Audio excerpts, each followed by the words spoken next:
Thanks so much for joining us. I'm Lorelai Shamayo. This is the MeWe Metaphysics and Wellness Fairs for energizing body, mind, heart, and soul. We have events throughout the Northwest and many online, and we interview our practitioners and vendors so you get a chance to know who we are before you meet us at an event. I'm excited today to be here with Alexei Kazantsev. Alexei, it's great to be with you. So, Thank you. Glad to be with you too. so what is it that you do? What do you offer at our events? In the events I'm going to be offering called Spirit Counseling. This is kind of logistic end of my long journey in a way to discover spirits, to learn about them, and the way to communicate with them. This is my new steps. All my life, I was a life sculptor. I did art all my life. And for me, it was a way to make life people better, be more beautiful and more open to spiritual things. I did a lot of sculpture for Catholic Church, for Russian Orthodox Church, which my base religion, Buddhism, Hinduism, and pagans. So this is also kind of my base. I spent almost 40 years full time doing art. And over time, I discovered, so really, it's not really fulfill my mission or my journey to do visual art. So in the last 3 years, I pretty much quit that. And now I'm focusing to develop myself, to focus my vision, and to help people who look for the help and an angle which I'm looking at this spiritual life and spirits around us. I guess a little bit more just on the history. What has the journey been like for you? How did you discover that this was your purpose, and what has been your process of readying yourself for it? It was a long one. I'm a 56 years old young man from Soviet Russia. I was born in 1966, and I remember myself being a young boy. I have a very early memories, which I suspect I was, which we call old spirit. And so I remember myself in the crib growing up with my parents. It was happy childhood, but at the age of 4, I discovered existence of death. I witnessed one of my relatives laying in the coffin, all blue, without moving. And it's kind of turned my vision upside down. From happy child, I become really depressed. Couldn't, can make a peace with it, with existing deaths of my passing. So it was kind of giving me paranoia. So I talked to my grandma, who was a Christian, and back in Soviet time it was illegal. So she taught me a lot of story about from Bible and Christianity. From that I started to realize it's something more for our life than just our bodies. And I think I was 4 years old when I went through this journey. My next big step is age 7. I got sick with it's called child's arthritis, and I was put in an institution. From age 7 to 10, I was tied to the bed without in the hospital in Russia, without allowed to move to walk. So Wow. that, yeah. It was nothing horrible. It's just they figure out the best way to heal your leg, just don't let you move. So it was like a torture institution. But for a young child to be immobilized for 3 years, it's kind of changed your mind. So in there, I really developed my inside world, which I already had. For example, when I remember I came to kindergarten, I felt like I was an old man who lives a life. And so the next step, when I was in my institution, I really developed my inside world. And another big thing, when I was 8 years old, one of the nurses told me about the existence of spirits. She told me the old story about when during the World War II, her grandma was working at the factory, and the factory was on the top of the hill. And the midnight shift, the workers of the factory on the break would go outside and they see the city lay under their feet. And every time they see a silver snake kind of floating on the chimney, they knew the death letter will come next day. So they believed the spirit of the killed soldiers would come home.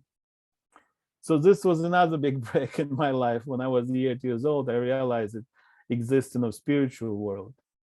And from that, I was starting to be more and more open to it. At age 14, I moved from my home, and I moved to Moscow in 1980 to work with my uncle, who's a famous artist. And his first task for me was to leave me in a house in provincial town and to let me sculpt a block of marble with no interruption. What it means, I'm 14 years boy, I would spend weeks at a time just by myself chiseling stone. So it was his task for me. And it continued for 12 years. I worked for my uncle, and I finished Moscow Art State Institute in Moscow. And age 26, I moved to this country. So that was 1992, it's perestroika and everything else. So what this years made me to prepare myself to understand reality, what I would say. It's in Russian mystic traditions, a lot of Russian mystics, religions, they would go and live in the woods for 5-6 years at a time. So I felt like unconsciously I followed that tradition. And plus me working here for another number of years in America, I was a very successful artist. I have my commission work in San Francisco and Seattle, all over the world. And again, being artist is really an only job. You're just sitting by yourself in the studio, focusing. Because being an artist, I call it being a riding horse of the divine. I believe art is when spirits come down, and through you, it's project. So your hands project the missions or ideas or statements for people to read and use, to bless. I believe in blessings by art, So, but after doing it for almost, like I said, 30 years, I realized it doesn't really fulfill my needs, and I don't think people would understand my language. See, visual art was my language, and I believed people understand it less and less with every year, a language of visual art. So what I did, I quit doing art, and I focused on preparing myself to start the communication with people to fulfill my needs. I believe our existence in this world, it's not for yourself, it's to being useful, to spread the message or answer the questions of people had. And so what are your sessions like with people now? How do they engage? What type of topics do they bring, and what is the process like back and forth?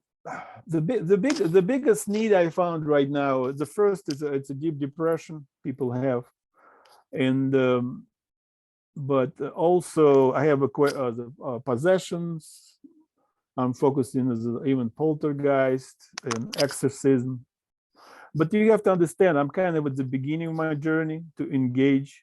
I feel like I bring a lot to the table and a lot of understanding. I have a lot of tools, but now what I'm seeing, see what the need is and how I can help to people. Because in even the last couple conferences I had, people would come with problems object flying in their house, and so I would sit down with them and figure out what caused it. Like one was and usually if it was young men, well, it happens. And so like in one case we discussed it, and I felt like it's one of his old girlfriends creating this mayhem for them, and I teach them what to do about it, is how to help it.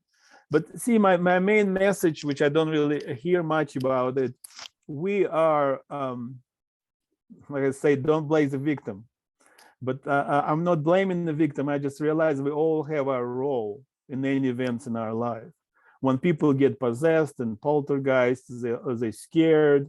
Oh, why to me? What does the evil spirits do it to me? So my message to them, it's weaknesses or confusion and energy you have attract them, or karma, so it's a lot of reasons. It's for everybody, personal journey, personal interest. So what I'll try to figure out, I'm calling myself a spirit counselor.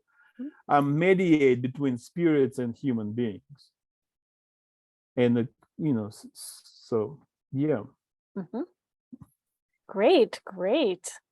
So And it's a lot exciting. of need for that, because I have a personal experience. I was possessed many times. and I'd be able to free myself. Because when I was possessed, I look around and you have no help. It's just no mental institution, no church, nobody there to help you. You know, Yeah. you're kind of on your own. So, and it was a very tough journey, and I'd be able to come through it. But I don't wish anybody else, you know, comes good by themselves. Yeah. So people aren't alone in the journey. Yeah. So support them in Exactly. this process and help teach them. Yeah. Yep. It's great. Well, if people want to learn more about you, find you on the web, where do they go? So far I just have my art website is aksculpt.com. And how's that I do, spelled? Oh, AK Sculpt. yeah, So aksculpt.com. I'm pretty active on the Facebook, but in the Facebook, it's more about my understanding of. I share my reality, and it's a lot of art postings I make. So I'm pretty shy guy. It's the me in my life, in my journey. I realize it's not about me. It's about my vision, message. Like I said, I call myself riding horse of divine. I feel like the universe have the work for me to do by bringing the balance in the world. I don't know, it's almost like Star Wars, a little bit.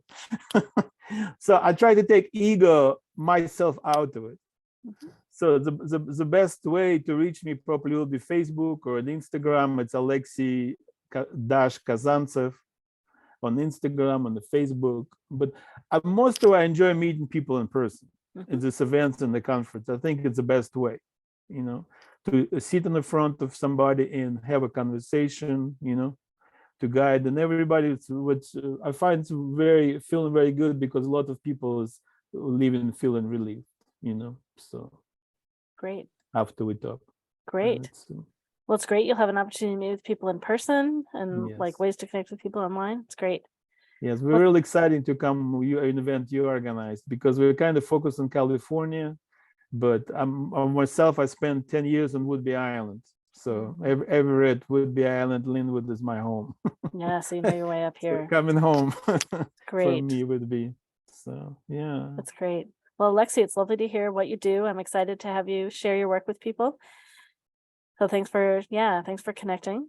You're very welcome. Thank you for the great job you do. I think your job is very important. You know, it's what people need. And when we learn about the community of people we work in, it's feel like family, you know, so it's very exciting. Thank you. And for all of you listening and watching, you can find out more about all of our events and our vendors at mewefairs.com, MEWEFAIRS.com. See you soon.